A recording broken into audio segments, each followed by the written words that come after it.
We're going to trace out our very first object with the pen tool. So let's make sure we're on the right layer over here. Okay, so make sure you're on layer 1. And the one important thing I would always tell you is zoom in on your work.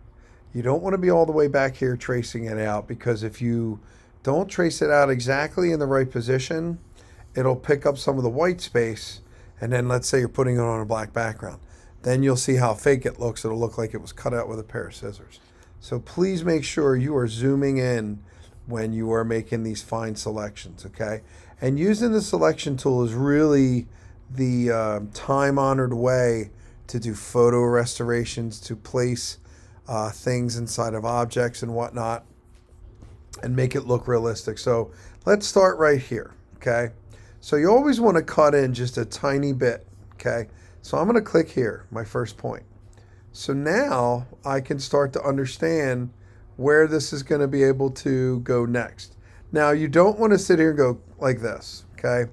Remember what I told you earlier on. The more times you click, the more points you have and the more jagged it's going to look, okay? So we definitely don't want to do that, okay? So this is where we start to use that tool. So if I click, right, I think right about here, I'm going to click again, and then watch, I'm going to drag just a little bit. Then I'm going to hold that command key down and get that right there, okay? So if I hold spacebar or just use my trackpad, I can move. So now this is going to kind of help you judge how far you can go. So I'm going to try right about here, and I'm going to click again. But whatever you do, don't just click. You have to click and drag a little. You have to make sure you have a little bit of anchor points, okay?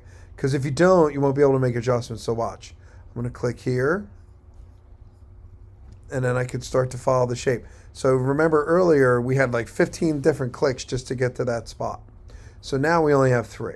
So this is going to look nice and smooth. So I'll click to my next point. Like I said before, I'm digging in a little. I'm going to click and I'm going to drag just a little bit. And then once again, see? Okay. Now, this is going to help me go all the way around. And like I said, in the long run, it will help you work faster. I'm going to click and drag. I'm going to let go. I'm going to hold command. I'm going to stretch it out. Okay. So I'm going to keep going once again. And over time, you'll start to know where you can guess where your click should be. Okay, see what I'm doing? I click, I grab my point, I drag. Watch, ready? I click, I drag a little. And then once again, I click, I drag a little. And then I hold command. And I go back like this. So it does take time, but it's very much worth it. I click, I drag. Okay. I go right here.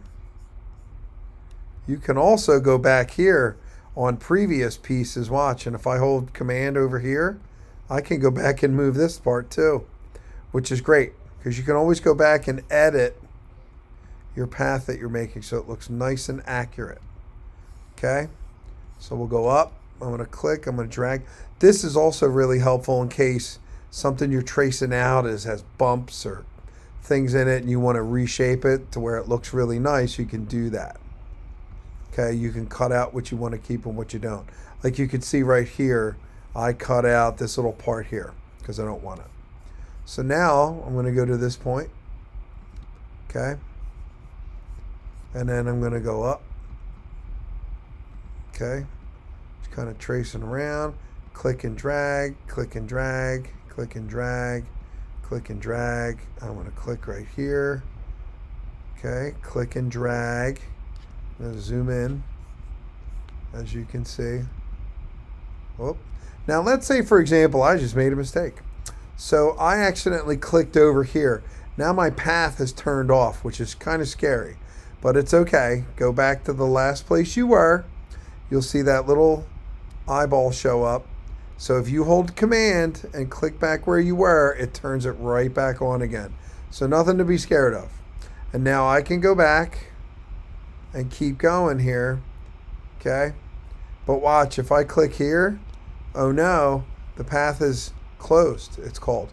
So now let's go back one more time. If I click out here, right, I have to make sure I hold command, I click on here, like this. I have to click on it once, and now it'll start to follow me again.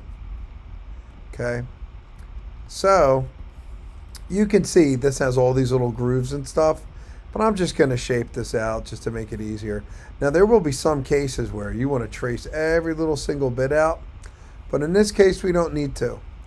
Okay, we're just trying to grind through this and get our first thing traced out. Okay, so once again, click and drag, click and drag. I always click and drag. It's like you're ice skating or roller skating. Okay, to me. You click, you move, and then you just keep going. Click and drag. Okay, click, drag, click and drag. And once I go here, I click and drag. I grab my control point right here. And then once again, just like before, you have to end where you start. And that little circle shows up and I click. So now, ta-da, my path is all done. So let's go over to paths, okay? Click on paths. And then it's called a work path.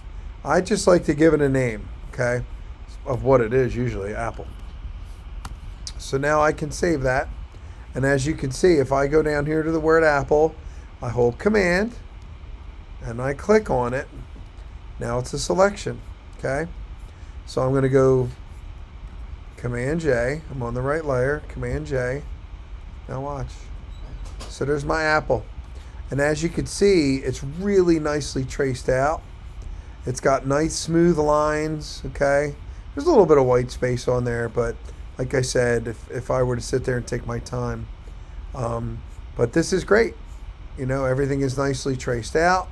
If you were using the other tools, you would see all these jagged lines. So, okay, so moving on, we'll wrap up on how to save everything out. So stay tuned.